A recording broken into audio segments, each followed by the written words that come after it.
पहले आप अपने हाथ से शालिग्राम गंडकी जी से ढूंढ के हमारे लिए लाना। हमने कहा जी महाराज जी, शालिग्राम जी के लिए आज्ञा नहीं है खरीदने की।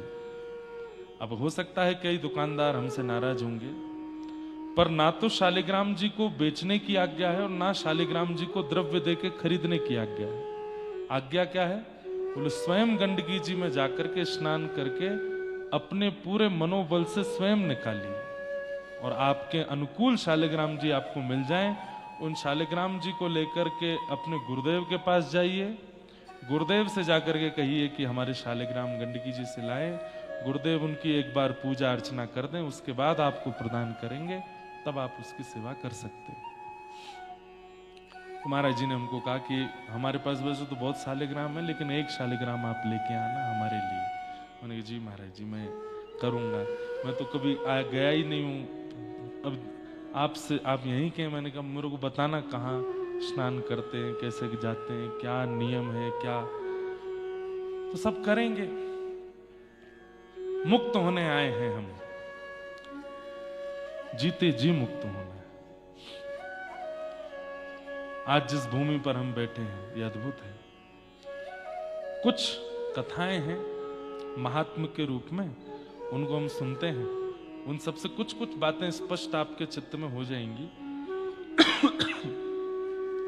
और भागवत जी में हमने 3 प्रसंग चुने हैं यहां बोलने के लिए। पहला प्रसंग गजेंद्र मोक्ष।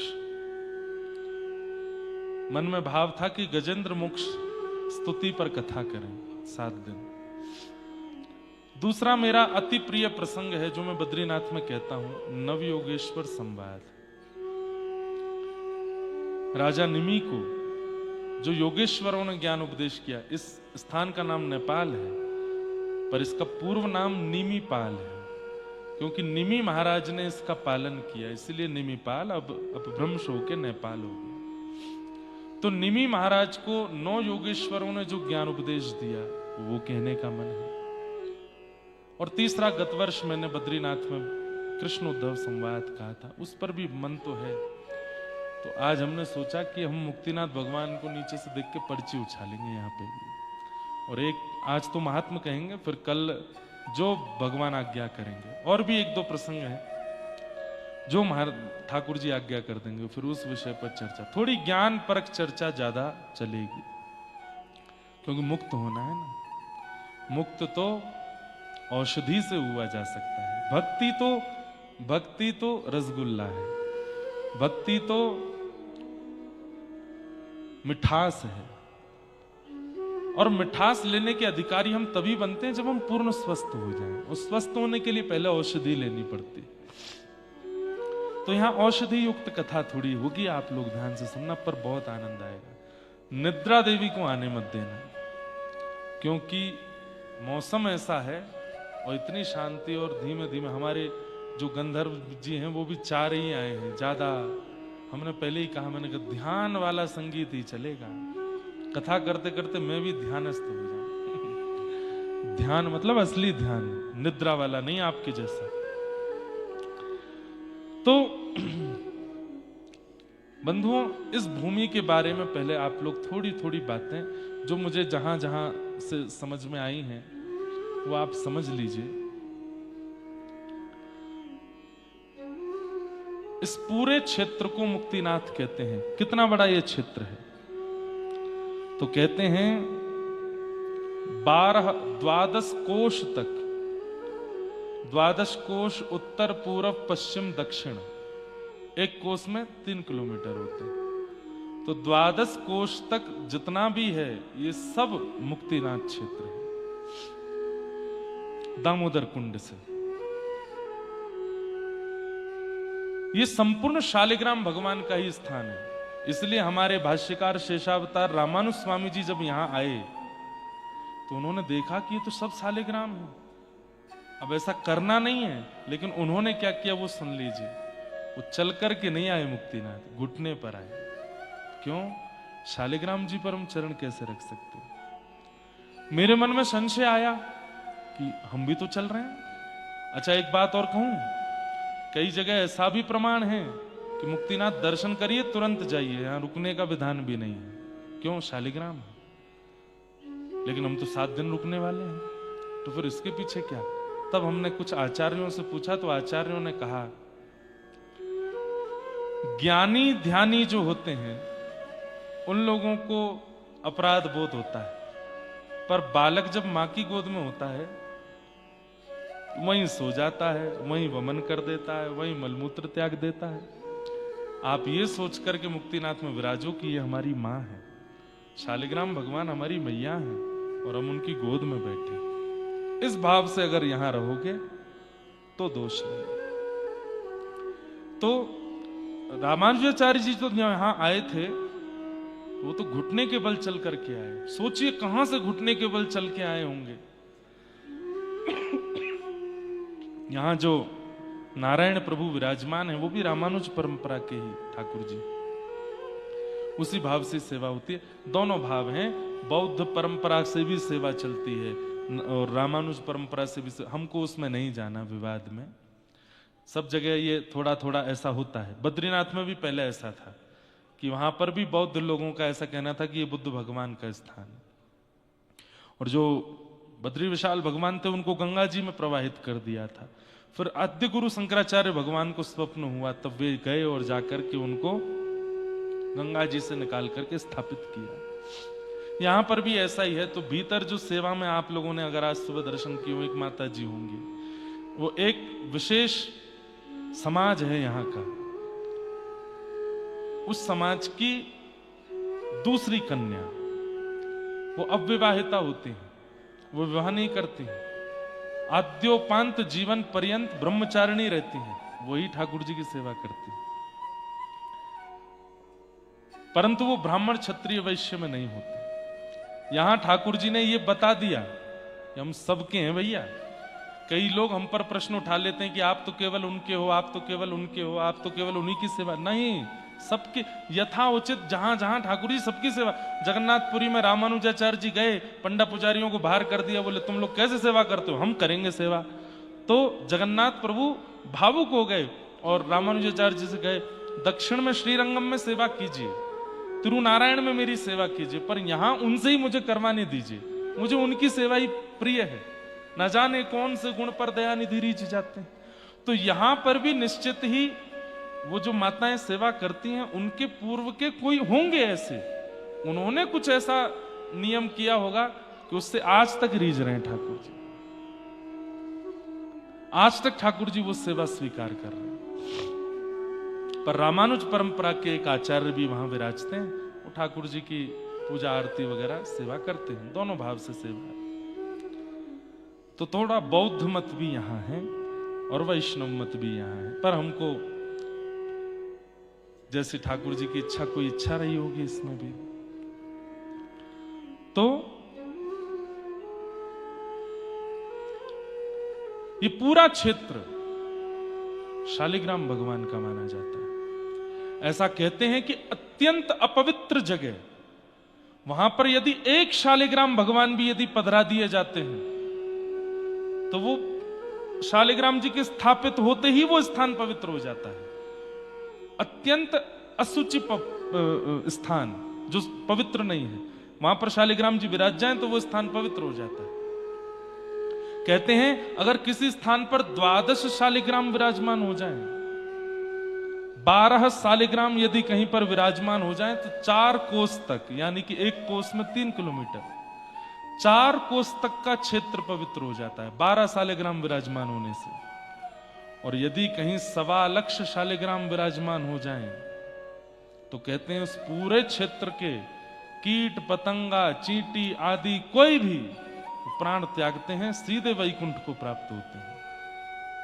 1.25 लाख की क्या बात चले, अरबों खरबों शालिग्राम है यहां पर जहां हम बैठे। यहां आना ही बहुत बड़ी बात है। यहां जो आप श्वास ले रहे हैं, यहां जो आप शयन कर रहे हैं, यहां जो आप चिंतन कर रहे हैं, यहां जो आप खा रहे हैं, सब शालिग्राम भगवान से स्पर्श होकर प्राप्त हो रहा है। इसलिए इसको मुक्तिनाथ कहते हैं। ये मुक्तिनाथ का क्षेत्र है। शालिग्राम भगवान कैसे प्रकट हुए ये कथा भी लगभग सबको पता ही होगी, लेकिन दोहरा देते। जलंधर नाम का एक राक्षस था। भगवान शिव के रोष से प्रकट हुआ था, क्रोध से। इतना तीव्र था कि उसको कोई सहन नहीं कर पा रहा था। तब समुद्र नारायण भगवान ने उसको स्वीकार किया, अपने अंदर समाविष्ट किया, और कालांतर में वो समुद्र से प्रकट हुआ, इसलिए वो समुद्र का पुत्र माना गया, जलंधर। लक्ष्मी जी उसकी बहन हुई, भगवान से लक्ष्मी जी का विवाह हुआ, इसलिए जलंधर भगवान का इनडायरेक्ट वे में साला भी लगता था। लेकिन भगवान पहले ही कह चुके हैं, शिव द्रोही मम दास कहावा, सोनर सपने हूं मोहे न पावा। बहुत ध्यान से सुनते रहिएगा, एक एक प्रसंग, एक एक भाव। लक्ष्मी जी का भाई है, भगवान का साला है, समुद्र का पुत्र है, स्वयं महादेव के ही मस्तिष्क से प्रकट हुआ है, रोष से प्रकट हुआ है। लेकिन उसके मन में इच्छा प्रकट हो गई पार्वती जी के पातिव्रत को नष्ट करने की, और उसके लिए उसने शिव रूप धारण किया। लोग बाग भगवान पर प्रश्न उठाते हैं कि भगवान ने वृंदा के पातिव्रत धर्म को क्यों नष्ट किया। उससे पूर्व की कथा सुनना जरूरी है, क्योंकि जलंधर ने जो किया था वो पाप नहीं, वो महापाप की श्रेणी में आता है। महादेव का रूप धारण करके पार्वती जी का पातिव्रत नष्ट करने के लिए चला था। पार्वती जी कौन है? अगर महादेव से जलंधर प्रादुर्भाव हुआ तो महादेव उसके पिता हैं और पार्वती उसकी मैया है। अपनी ही मां के प्रति ऐसी भावना रख के चला है, तो पहले तो पार्वती जी का पातिव्रत नष्ट करने चला, ये महापाप। उसके बाद वह स्त्री भी कोई और नहीं है, उन्हीं की स्वयं की मैया है, जलंधर की मां लगती हैं पार्वती। महा महा महा महा महा पाप की श्रेणी में जलंधर पहुंच गया है। महादेव का रूप धारण करके पार्वती जी के सन्मुख गया, लेकिन पार्वती जी का सौंदर्य देख ही नहीं पाया। इतनी सुंदर पार्वती जी, वहीं मूर्छित होकर गिर पड़ा। पार्वती समझ गई महादेव तो नहीं है, मेरा सौंदर्य सब नहीं सह सकते, पर महादेव तो देवादिदेव हैं, उन पर किसी की सुंदरता का प्रभाव नहीं होता, ये कोई और ही है। मूर्छित होते ही अपने असली रूप में आया जलंधर। देवताओं ने सोच लिया कि इसने बहुत बड़ा अपराध किया, इसको दंड मिलना चाहिए। लेकिन तभी जलंधर के जीवन में आई वृंदा, जिनका पातिव्रत ऐसा था कि कोई भी देवता जलंधर का बालमा का नहीं कर पा रहा था। जलंधर महापापी, जलंधर अपने जीवन में बहुत कुछ पाप कर चुका है, लेकिन पत्नी के पातिव्रत के कवच से बच रहा था।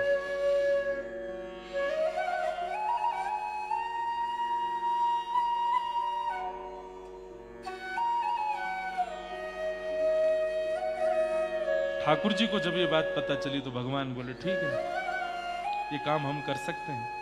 तब किसी ने कहा वृंदा को बहुत कष्ट होगा, वृंदा को बहुत पीड़ा होगी। तो ठाकुर जी बोले जीवन भर वृंदा को हम सुख प्रदान करने के लिए तैयार हैं, परंतु जलंधर ने जो पाप किया है उसका दंड उसको मिलना चाहिए। और बंधुओं, एक बात बड़ी स्पष्ट समझ लीजिएगा, मेरी बात को अन्यथा मत लीजिएगा, बहुत ध्यान से सुनिएगा। ये जो विवाह होता है ना, विवाह के बाद कन्या के हाथ में जिस वर का हाथ दिया जाता है वो साक्षात नारायण स्वरूप है और कन्या लक्ष्मी स्वरूप है। यदि कन्या उस वर के प्रति नारायण बुद्धि रख के, परब्रह्म बुद्धि रख के, पति परमेश्वर होते हैं ना, उनको परमेश्वर मान करके यदि सेवा करे और उनके प्रति कोई दोष ना रख के उनके प्रति पूर्ण समर्पण कर दे, तो भगवान कहते हैं जिस प्रकार लड्डू गोपाल की सेवा करते हैं, घर में राधा कृष्ण की सेवा करते हैं, जगन्नाथ जी की सेवा करते हैं, सेवा करते करते करते करते एक दिन मैं इतना प्रसन्न हो जाता हूं कि वह विग्रह की आवश्यकता नहीं होती, मैं स्वयं प्रकट हो जाता हूं। भगवान कहते हैं संसार में जितने भी पति हैं वो सब मेरे विग्रह हैं, उनके प्रति पत्नी का क्या भाव होता है मैं देखता हूं। और जब मुझे लगता है कि ये पूर्ण समर्पण से बिल्कुल त्याग में होकर के उसकी सेवा कर रही हैं, तब उस पति विग्रह को हटा के मैं आ जाता हूं, मैं ही उसको स्वीकार कर लेता हूं। पति विग्रह है, जैसे विग्रह की घर में सेवा होती है, ऐसी सेवा वेवा कर दिया करो उसकी, उसके पाम दबा दो, उसको खाना पीना खिला दो, उससे प्रेम से बात कर लो। आजकल वुमेन एम्पावरमेंट वाले इसको बहुत गलत लेते हैं। क्यों? पति क्यों नहीं कर सकता? क्योंकि पत्नी उसको लक्ष्मी जी नहीं मिलेंगी ना, आपको ही नारायण मिलने वाले। और इस बात का प्रमाण वृंदा की कथा। वृंदा का पातिव्रत ऐसा है, जलंधर के, क्या वृंदा नहीं जानती कि जलंधर ठीक नहीं है? जानती है, लेकिन फिर भी पति है मेरे, और उस पातिव्रत का पूर्ण रूपेण पालन कर रही है। देवताओं ने जाके भगवान से कहा, प्रभु आप जलंधर का रूप बना करके जाएंगे, संसार आप पर प्रश्न उठाएगा। भगवान बोले नहीं, पतिव्रता नारी के पातिव्रत का फल ही यही है कि विग्रह पति का अंतर्ध्यान होना और मेरी प्राप्ति हो जाना। और वृंदा को अब मेरी प्राप्ति होगी। और भगवान जलंधर का रूप धारण करके चले गए। वहां जलंधर युद्ध भूमि में था, बड़े बड़े बाण भी उसका बाल बाका नहीं कर पाते थे। क्यों? वृंदा का पातिव्रत। आज भगवान नारायण जब जलंधर रूप धारण करके गए और वृंदा ने जैसे ही देखा, बंधुओं, पातिव्रत धर्म नष्ट हो जाता है। पति के अलावा किसी के प्रति प्रेम भरी दृष्टि से देख भी लो तो प्रेम भरी मतलब जिस दृष्टि से पति को देखते हैं, उस दृष्टि से अन्य पुरुष को देख भी लिया तो धर्म नष्ट हो जाता है।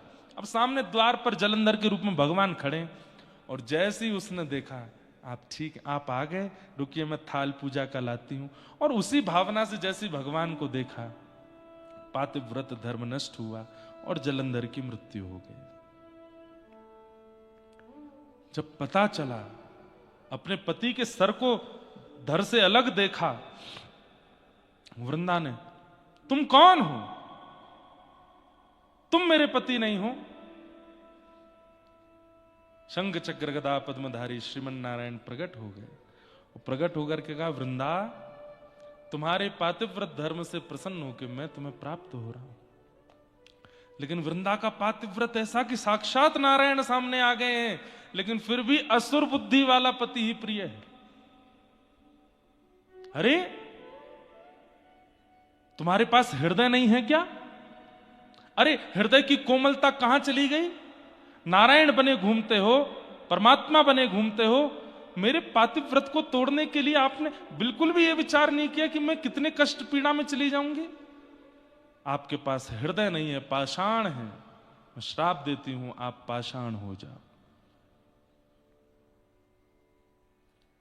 भगवान बोले, हम पाषाण हो जाएंगे? तो भगवान को कृपा करने के बदले तुम श्राप दे रही हो, तो इस दंड पर हम भी तुम्हें श्राप देते हैं कि तुम भी झाड़ बन जाओ। और झाड़ काय की बनोगी? बोले तुलसी की। हम बनेंगे शालिग्राम और तुम बनोगी तुलसी महारानी, तब भी तुम्हारा संग नहीं छोड़ेंगे। क्यों? तुम्हारा पातिव्रत धर्म हमको बहुत प्रिय लगा है। जब तक पृथ्वी पर मेरी अर्चना सेवा चलती रहेगी वृंदा, तुम मेरे समीप ही रहोगे। और भगवान शालिग्राम बन गए। शालिग्राम बन के दामोदर कुंड में विराजमान हो गए। और ये पूरा शालिग्राम क्षेत्र है। शालिग्राम भगवान साक्षात नारायण स्वरूप माने जाते हैं। उनकी आराधना, पूजा, सेवा, अर्चना, अब उसके कितनी महिमाएं, ये तो हम 7 दिन तक सुनते ही रहेंगे। धो के पी लो, दिखा के खा लो, इतनी सामान्य सी सेवा है। शालिग्राम भगवान को निला करके चरणामृत पी लो, प्रसाद दिखा के पालो, बस ये सबसे इससे ज्यादा कुछ नहीं करना है। और बस एक काम और, क्या? शालिग्राम भगवान सदैव तुलसी जी के साथ में रहे। शालिग्राम भगवान प्रकट हो गए मुक्तिनाथ क्षेत्र से, और वृंदा यानी कि तुलसी, उनके साथ सदैव आपका निवास होने लगा। इस प्रकार भगवान शालिग्राम रूप में प्रतिष्ठित हुए, शालिग्राम रूप में विराजमान हुए। अब यहां नेपाल में जो गंडकी मैया हैं, इनको कृष्ण गंडकी कहते हैं और आजकल की भाषा में काली गंडकी बोलते हैं। काली गंडकी आप देखेंगे तो गंडकी जी का जो जल भी है वो भी काला है, पर मूल नाम उनका कृष्ण गंडकी है। कृष्ण मतलब भी काला ही है, कृष्ण गंडकी। एक यहां श्वेत गंडकी भी है, एक श्वेत गंडकी है, एक कृष्ण गंडकी है। ये कृष्ण गंडकी है जो पूरे रास्ते हमको दर्शन देते आ रही थी। आप में से पता नहीं किसी ने, एक आध ने तो किए होंगे। जोमसोम जब आपने हवाई पट्टी पार करी, उसके बाद में एक बहुत बड़ी शालिग्राम शिला गंडकी जी में विराजमान थी। लगभग सबने दर्शन किए उस शिला के। हाँ, वो शालिग्राम शिला मैंने भी कल, और उनमें भी चक्रांकित था, चक्र विराजमान। अब ये चक्रांकित कैसे है, इसके पीछे भी दो तीन कथा आती है। पहले गंडकी जी की भी एक कथा सुनो। शालिग्राम भगवान का एक और नाम है क्या? गंडकी नंदन। क्या नाम है? हाँ, क्योंकि गंडकी जो थी ये पूर्व जन्म में एक वैश्या थी और किसी कारणवश मजबूरी में वो कार्य हुआ होगा। लेकिन आप जब यशोदा जी का चरित्र सुनती थी, कौशल्या मैया का चरित्र सुनती थी, तो नेत्र सजल हो जाते थे। दुनिया की भावना रहती है कि वो परमात्मा मुझे प्रियतम रूप में मिले, लेकिन गंडकी जी अपने पूर्व जन्म में, मुझे नाम स्मृति में नहीं आया, कल पता चलेगा तो मैं बताऊंगा, अपने पूर्व जन्म में ठाकुर जी को यही प्रार्थना करती थी कि नाथ जय, जो सुख आपने यशोदा को दिया, जो सुख आपने कौशल्या को दिया, वो सुख मुझे भी दो, मैं भी आपको गोद में खिलाऊं।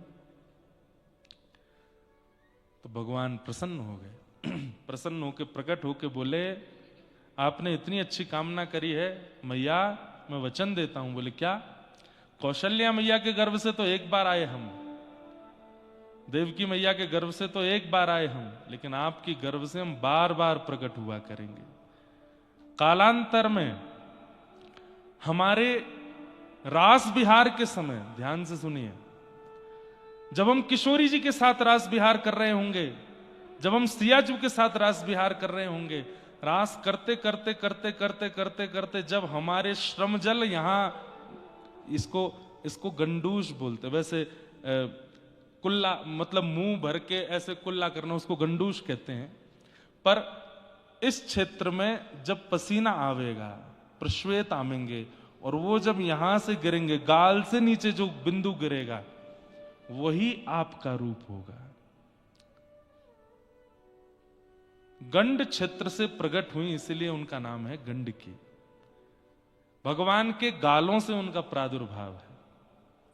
ये वही है जो पूर्व जन्म में भगवान को कह रही थी कि हमारे लिए पुत्र बनो, और ठाकुर जी बोले हम आपके लिए पुत्र रूप में शालिग्राम बन के आएंगे, और मैया आपकी ही कल कल लहरों में हम झूलते रहेंगे, कभी इधर कभी उधर, कभी ऐसी झुलाती रहना हमको, हम आपकी ही गोद में रहेंगे। तो मैया की इच्छा पूरी करके यहां गंडकी मैया प्रकट हुई, भगवान के गालों से प्रकट हुई, और प्रश्वेत का बिंदु है, पसीने के बिंदु, और उससे गंडकी मैया, और इन्हीं के भीतर से शालिग्राम भगवान, जो इनको वरदान दिया था उस भाव से। अब तीसरी कथा सुनो। एक राक्षस था, तो वो राक्षस हिमालय पर बैठ करके तपस्या कर रहा था। तपस्या का नियम है कि नारदो देव दर्शन से पहले नारद जी का दर्शन होता है। बहुत ध्यान से सुनिएगा। नारद जी महाराज प्रकट हो गए, नारायण नारायण नारायण, वरदान मांगो वरदान मांगो। उसकी आंख खुली, सीधे भागा नारद जी के पीछे। नारद जी बोले, अरे बड़ा विचित्र आदमी है भाई, पीछे क्यों भाग रहे हो? बोले, मैं तप कर रहा था, जिस कामना से वो कामना पूरी हो गई। बोले, क्या कामना है बताओ तो सही। दौड़ते दौड़ते ही पूछ रहे नारद जी। बोले, मैं बहुत दिन का भूखा हूं, बहुत दिन से भूख लगी थी, तो मैंने सोचा दुनिया में जो सबसे सुंदर होगा उसी को खाऊंगा। आप मिल गए मुझको। नारद जी बोले, ओ भैया तेरे हाथ जोड़े, मुझसे भी सुंदर कोई है? नहीं नहीं नहीं नहीं, आपसे सुंदर। अरे देखो क्या सुंदर केश हैं आपके, क्या सुंदर आंख हैं, क्या सुंदर आपका अरे भैया तुम मेरे स्वरूप को भूल जाएगा, मैं तुझे ऐसा स्वरूप दिखाता हूं। बोले कौन से? लेके गए उसको बद्रिकाश्रम, और वहां शंख चक्र गदा पद्मधारी श्रीमन नारायण विराजमान। बोले वो देखो। जैसे ही उस राक्षस ने देखा, राक्षस ने कहा, बोले हाँ ये तो आपसे भी ज्यादा सुंदर है, मेरे तो मुंह में पानी आ गया इनको देख के, अब मैं इनको खाऊंगा। जैसे ही भगवान को खाने के लिए दौड़े, भगवान बोले रुक जा भैया, क्या कर रहे हो? बोले मैं खाऊंगा, मैंने तपस्या की थी, पहले नारद जी बढ़िया लगे, उनसे बढ़िया आप हो, और आपसे बढ़िया दुनिया में कोई हो नहीं सकता। ठाकुर जी बोले देखो मैं तुमको रोकूंगा तो नहीं, तुम खाना चाहो तो खा लो, पर इतनी सारी सिद्धियां, योगनियां और देवी देवता मेरे चारों तरफ रहते हैं कि तुमने मेरे शरीर का स्पर्श भी किया ना तो जल के भस्म हो जाओगे, इसलिए खाना बहुत दूर की बात है। मेरी इच्छा कैसे पूरी होगी, मेरी तपस्या विफल हो जाएगी, नहीं तो बताओ तो इसको खाऊं। नारद जी हाथ जोड़े पीछे खड़े हैं। मुझे बताइए क्या कर सकता हूं? तो भगवान बोले तुम चिंता नहीं करो। बोले क्या, कैसे होगा? बोले तुम एक देखो, तप करके तुमने परमात्मा को ही खाने की इच्छा रखी है तो ये अपराध किया है, और इस अपराध के कारण तुम एक कीड़ा बनोगे, और कीड़ा बन के तुम पहुंच जाओगे गंडकी में, और वहां जब जब मेरा स्वरूप तुमको मिलेगा, अनेक पत्थर होंगे उसमें, लेकिन और किसी में तुमको स्वाद ही नहीं आएगा, सबसे सुंदर शालिग्राम शिला, वो जैसी मिलेगी तुम उसको काटा करोगे, खाया करो, खूब प्रेम भर के हमको खाओ, बढ़िया सुंदर चक्राकृति बनाओ, गणेश आकृति बनाओ, शिव आकृति बनाओ, जगन्नाथ आकृति बनाओ, जैसे तुम्हारा मन करे खाते रहना।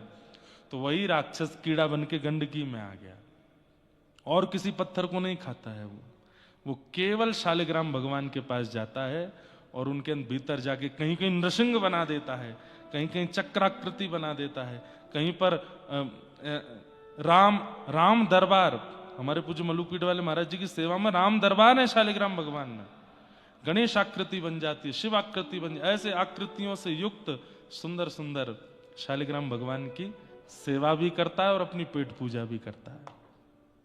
एक ये कथा, इसलिए चक्राकृति बनती है।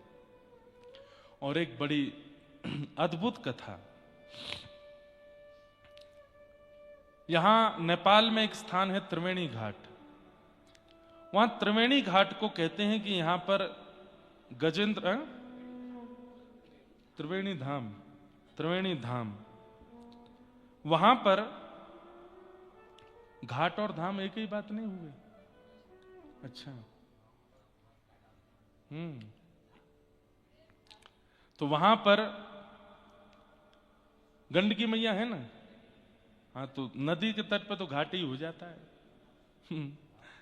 तो त्रिवेणी धाम में किसी कल्प में गजेंद्र मोक्ष की लीला हुई थी, और कहते हैं कि जैसे ही वहां पर श्रीमन नारायण भगवान प्रकट हुए, और गजेंद्र मोक्ष की कथा आपने सबने सुनी है, नहीं सुनी होगी तो हम थोड़ी थोड़ी सुनाएंगे। गजेंद्र का उद्धार करने के लिए जब भगवान ने सुदर्शन चक्र को छोड़ा है, तो यहीं त्रिवेणी धाम पर उस सुदर्शन ने गजेंद्र के पैर को मुख में लिए बैठे ग्राहक के मुख को विदीर्ण किया, और इतने क्रोध में आ गए सुदर्शन जी कि भगवान के भक्त को इतना क्रोध दिया, उनका वेग शांत नहीं हुआ, और पूरी गंडकी चलते चलते चलते वो दामोदर कुंड तक चलते रहे। इस बीच में जितनी भी शालिग्राम शिलाएं आई, सबका सुदर्शन जी ने स्पर्श किया, और उन सब में सुदर्शन आकृति प्रकट हो गई, इसलिए वो चक्राकृति शालिग्राम है। यह भी एक कथा बताई जाती है।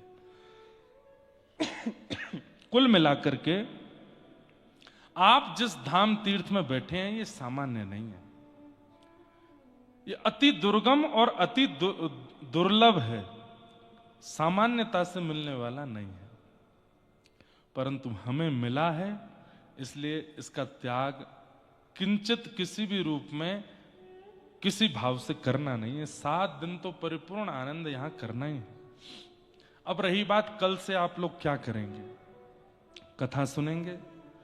कथा के अलावा अगर आपकी रामानुज परंपरा में दीक्षा हुई है तो अष्टाक्षर मंत्र जो मूल मंत्र है, जो यहाँ कुछ हमारे शिष्य भी बैठे हैं और भी पिताजी के शिष्य या और भी रामानुज परंपरा के, सबको अष्टाक्षर मंत्र करना है खूब, जितना ज्यादा से ज्यादा हो सके। संख्या मत गिनिएगा। एक तो यहां पर अष्टाक्षर मंत्र करेंगे तो दुगना हो ही जाएगा, अधिक मास में करेंगे तो उसकी फल कितना होगा उसका कुछ हम कह नहीं सकते। अष्टाक्षर मंत्र उनको करना है। बाकी जो भी यहां आए हैं, आपके जो भी गुरु मंत्र प्रदान आपको गुरु के द्वारा किए गए हैं, उन मंत्रों का यहां पर खूब चिंतन करो, खूब जाप करो, गिनती करके नहीं, अनगिनत करो, यथाशक्ति करो, शक्ति से ज्यादा बढ़कर के करो। दूसरा नियम, ज्यादा से ज्यादा समय मौन रहिए।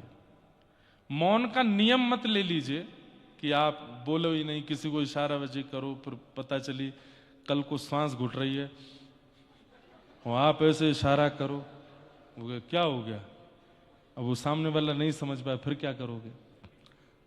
कम बोलो, ये नियम ले लो। मौन का तो हम ले लेते हैं, बाकी आप लोग कम बोलने का नियम ले लो। कम बोलो, बहुत कम बोलिए, जितना ज्यादा से ज्यादा हो सके। हरि नाम, कृष्ण नाम, राधे नाम, गोविंद नाम, गोपाल नाम, वृंदावन का नाम, युगल नाम, राधे कृष्ण कृष्ण कृष्ण राधे राधे, राधे श्याम श्याम श्याम राधे राधे, युगल नाम, महामंत्र जो आपको प्रिय लगता है, विजय महामंत्र, श्री राम जय राम, श्री राम जय जय राम, द्वादशाक्षर मंत्र ओम नमो भगवते वासुदेव, इनका जप करो, खूब जप करो। एक ही पकड़ लीजिए, उस एक को ही करना है 7 दिन तक। किसी किसी के मन में महाराज जी जब हम करते हैं तो कुछ और भी आता है, उसको भी कर लो। जब आलू की सब्जी बनी है, कोई चटनी परोस जाए तो उसको भी पालो, बीच में खीर आ जाए तो वो भी खा लो, बीच में छाछ आ जाए तो वो भी पी लो। लेकिन इसका मतलब ये नहीं कि सब गुड़ गोबर नहीं करो, 2-4 ऐसे करके बढ़िया नाम करो। और गुरु प्रदत्त यदि हो तो सोने में सुहागा, उसको करिए। पर्वतों की थोड़ी ऊंचाई जहां बढ़िया लगे वहां आसन लगा के बैठो, बढ़िया सॉल वॉल पहन के कान वान बंद करके बढ़िया ध्यान करो, नाम करो, ध्यान करो। नेटवर्क तो आएंगे नहीं, यहाँ पे सिम ही नहीं चलेगी, चल रही है बहुत बढ़िया, इंटरनेशनल रोमिंग होगी, सब कुछ करके मतलब थोड़ा डिटैच रहो उस दुनिया से जहां पे हम रहते हैं। नहीं तो क्या फायदा, यहां आकर के भी वही सब कर रहे हो जो वहां करते हो, क्या फायदा।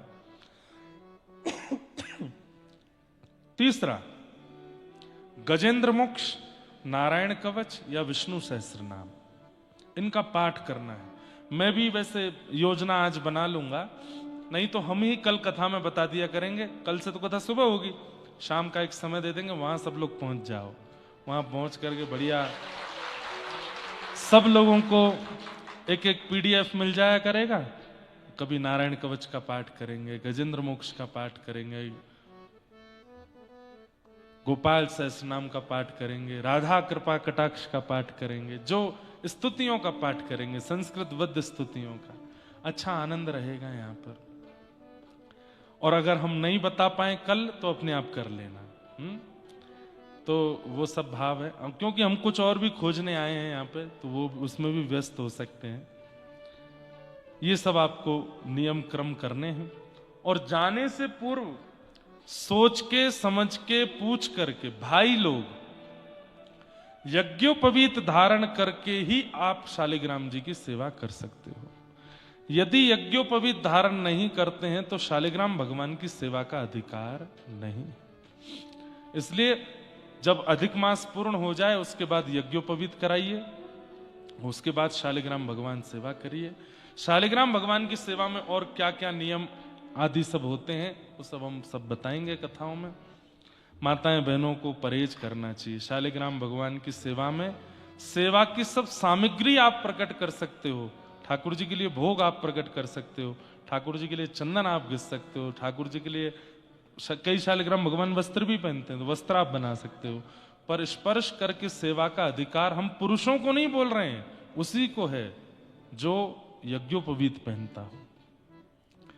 अब यज्ञोपवीत पहनने के लिए आपको गायत्री दीक्षा लेनी पड़ेगी। गायत्री दीक्षा जब महापुरुष देंगे उसके बाद ही यज्ञोपवीत होगा, नहीं तो सबसे सरल सेवा शालिग्राम भगवान की है। बस ये थोड़े नियम का पालन करना पड़ेगा, इसमें किसी भी प्रकार की छूट या कटौती नहीं है, ये करना ही पड़ेगा।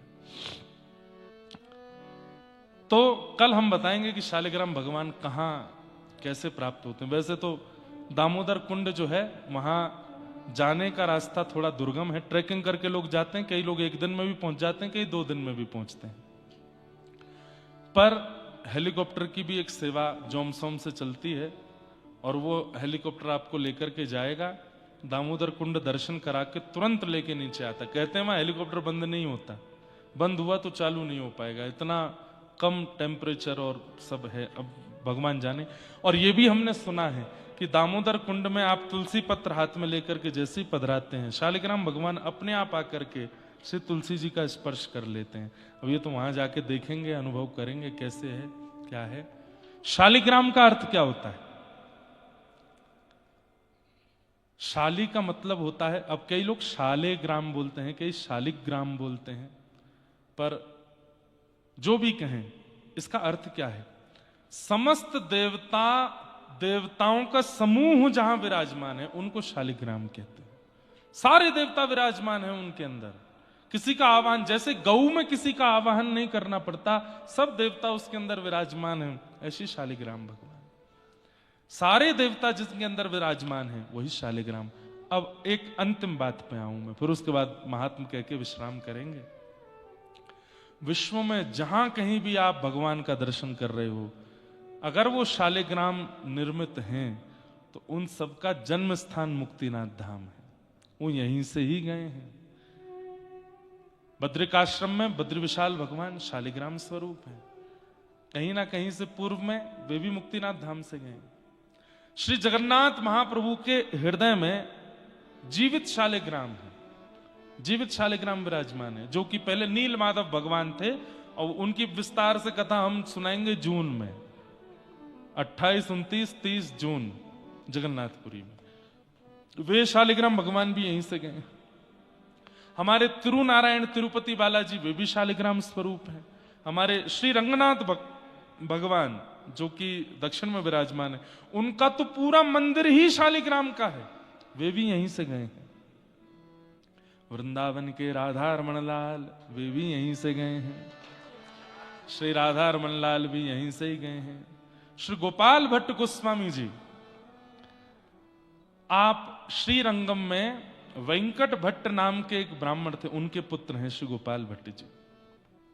वेंकट भट्ट जी श्री रंगनाथ भगवान की सेवा करते थे और एक दिन रंगनाथ भगवान की सेवा करते करते आपने जब पीछे देखा, दर्शनार्थियों में उत्ताल नृत्य कर रहे थे चैतन्य महाप्रभु, उनके रूप को देखकर के वेंकट भट्ट जी बड़े प्रभावित हुए और उन्होंने निवेदन किया, कहां से आए भगवान? तो कहा कि हम बंगाल से आए हैं, जगन्नाथपुरी से आए हैं। बोले हमारे घर चलिए ना, प्रसाद आदि पाइएगा, वहीं निवास कीजिएगा। तब श्री चैतन्य महाप्रभु वेंकट भट्ट जी के यहां गए और उन्हीं के छोटे पुत्र हैं श्री गोपाल भट्ट। उन्होंने जैसे ही चैतन्य महाप्रभु को देखा, बस मन लग गया। चैतन्य महाप्रभु ने गोपाल भट्ट जी को अपनी गोद में बिठाया, खूब स्नेह प्रेम दिया। गोपाल भट्ट जी को पता नहीं क्यों ऐसा लगा कि मेरे सर्वस्व मुझे मिल गए हों। छोटी अवस्था में भी उनको ही देख रहे हैं, उन्हीं को पकड़ रहे हैं, उनके पास ही बैठ रहे हैं। अगले दिन चैतन्य महाप्रभु ने इच्छा प्रकट की कि अब मैं आगे की यात्रा पर जाऊं। तो वेंकट भट्ट जी ने कहा, भगवान कैसे जाएंगे? बोले क्यों? बोले चातुर्मास प्रारंभ हो गया, अब तो 4 महीना रहना पड़ेगा। तब 4 महीने आप वहीं रहे और श्री गोपाल भट्ट गोस्वामी जी को पूर्ण रूपेण भक्त बना दिया। 4 महीने आप तो रहते थे, गोपाल भट्ट जी वहीं आगे बैठ जाते थे, कभी उनको कुछ शिक्षा देते, कभी उनको कुछ बताते, कभी उनको कुछ समझाते। 4 महीना बाद ऐसी स्थिति हो गई जैसे मां के बाजार जाने पर बालक रोता है, ऐसे श्री गोपाल भट्ट जी रोने लगे। लेकिन चैतन्य महाप्रभु बोले, तुम चिंता मत करो, कुछ दिन अध्ययन करो, अध्ययन करने के बाद माता पिता की सेवा से निवृत्त होकर तुम वृंदावन चले जाना और समय समय पर हम संदेश भेजते रहेंगे। 12 वर्ष गोपाल भट्ट गोस्वामी जी और माता पिता के पास रहे। फिर माता पिता के भगवत धाम गमन होने के बाद श्री गोपाल भट्ट जी वृंदावन आए और वृंदावन में रूप सनातन गोस्वामी, जिन्होंने गोविंद देव और श्री मदन मोहन जी को प्रकट किया, वे भी चैतन्य महाप्रभु के शिष्य थे। उनके संग रह करके थोड़ी और वहां भक्ति भजन भावना की। चैतन्य महाप्रभु के एक दिन पत्र आया जगन्नाथपुरी से और श्री गोपाल भट्ट जी को उन्होंने आज्ञा की कि अब हम चाहते हैं कि आप अपने भजन का फल चखो। कैसे? बोले अब वृंदावन से मुक्तिनाथ की यात्रा करो, श्री मुक्तिनाथ धाम जाओ और वहां जाकर के श्री मुक्ति नारायण भगवान का दर्शन करना। वहां के समस्त पर्वत जो हैं बंधुओं, ये सामने एक पर्वत है, उनको संभवतः धवलगिरी पर्वत कहते हैं, धवलागिरी, क्योंकि वो श्वेत है। और ये पीछे जो है नीलगिरी पर्वत है। ये पर्वत भी शालिग्राम स्वरूप ही हैं। तो इन पर्वतों का दर्शन करना और वहां जाकर के श्री गोविंद कुंड, श्री दामोदर कुंड में जाके स्नान करना और वहां जाकर के अपने सेवा के अनुरूप शालिग्राम भगवान को लेकर के आना, ये पत्र में चैतन्य महाप्रभु ने आज्ञा दी है श्री गोपाल भट्ट गोस्वामी जी को। तब गोपाल भट्ट गोस्वामी जी गए हैं ऊपर दामोदर कुंड पर जाकर के स्नान आदि किए, तो कहते हैं इतने असंख्य शालिग्राम प्रकट हो गए, मानो सब शालिग्राम भगवान कहने लगे हमको ले चलो, हमको ले चलो, हमको ले चलो। तब आप बड़े संशय में आ गए, कौन से शालिग्राम भगवान लेकर के जाऊं?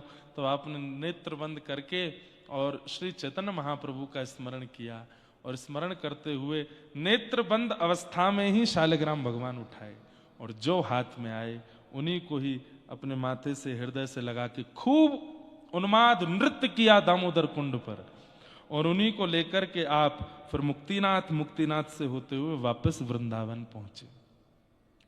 वृंदावन जाकर के उन्हीं की सेवा करने लगे, उन्हीं को इत्र लगाते हैं, उन्हीं को घी लगाते हैं, उन्हीं को भोग लगाते हैं, उन्हीं का सब कुछ